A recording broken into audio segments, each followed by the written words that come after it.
पिछले वीडियो में हमने देखा कि एटॉमिक मास कैसे मेजर किया जाता है। अब चलिए एटॉमिक मास को डिटेल में समझते हैं। उससे पहले क्या आप हमें बता सकते हैं कि एटॉमिक नंबर क्या है? क्या आप इसे एक बार हमारे लिए डिफाइन कर सकते हैं? जी हाँ, ये एटम के न्यूक्लियस के अंदर मौजूद प्रोटॉन्स की मात्रा होती है। इसी तरह क्या आप बता सकते हैं कि एटॉमिक मास क्या होगा? जी हाँ, इसका मतलब एक एटम का मास है, लेकिन हम इसे कैसे डिटरमिन करेंगे?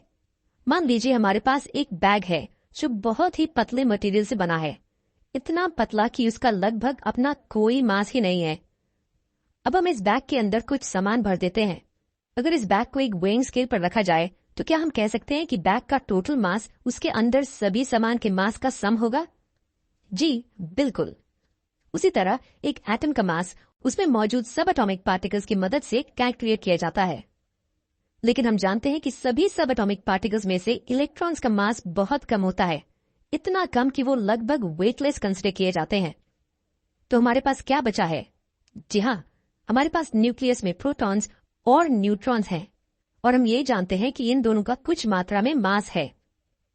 अब हमें एक चीज बताइए कि इन दोनों पार्टिकल्स में से किसे कंसिडर किया जाना चाहिए? क्या हम सिर्फ प्रोटॉन्स के मास को कंसिडर करें या सिर्फ न्यूट्रॉन्स के मास को, या दोनों के मास को साथ में कंसिडर करें? खैर, क्योंकि दोनों के पास काफी मास होता है, हम दोनों के मास को साथ में कंसिडर करेंगे।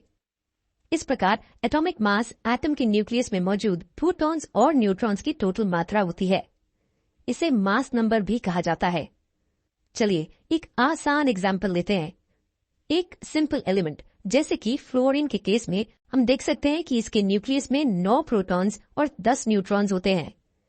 एक सेकंड रुकिए, हमने ऐसे केसेस भी देखे हैं जहां एटॉमिक न्यूक्लियस में प्रोटॉन्स और न्यूट्रॉन्स की मात्रा बराबर होती है। तो ऐसा कैसे है कि न्यूट्रॉन्स की मात्रा ज्यादा है?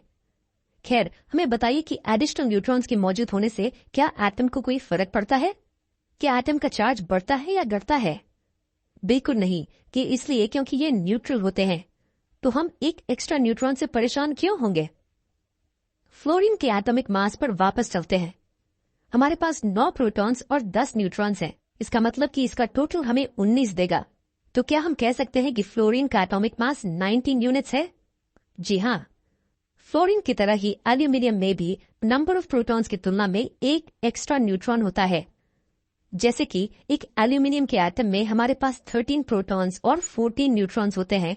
इन्हें ऐड करने से हमें 27 यूनिट्स मिलते हैं, जो कि एल्यूमिनियम का एटॉमिक मास है। चलिए अब दूसरा एग्जाम्पल क्लोरीन का लेते हैं। एक क्लोरीन एटम में 17 प्रोटॉन्स और 18 न्यूट्रॉन्स होते हैं।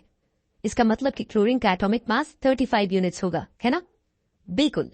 लेकिन एक सेकंड रुकिए, कुछ क्लोरीन एटम्स जो नेचर में एग्जिस्ट करते हैं वो एक अलग रूप दर्शाते हैं।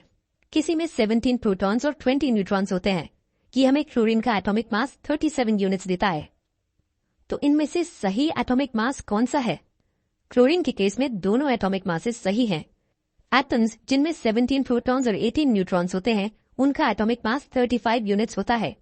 और दूसरी तरफ क्लोरीन एटम्स जिसमें 17 प्रोटॉन्स और 20 न्यूट्रॉन्स होते हैं, उनका एटॉमिक मास 37 यूनिट्स होता है।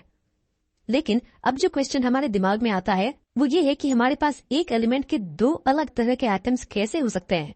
और क्या ये सिर्फ क्लोरीन के लिए वैलिड है या फिर यहाँ और भी दूसरे एलिमेंट्स हैं जो ये फिनोमेनन दर्शाते हैं? चलिए आइसोटोप्स के इस रहस्य के बारे में हमारे अगले वीडियो में जानेंगे।